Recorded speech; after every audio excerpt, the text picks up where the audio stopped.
Veysel hatıra has farmaşın Ravne Can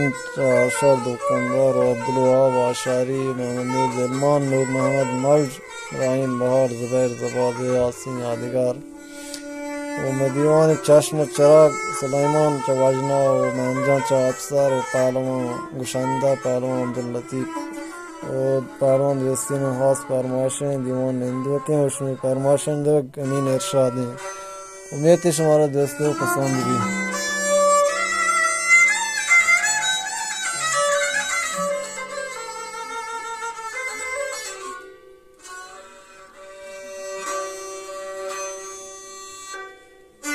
Basant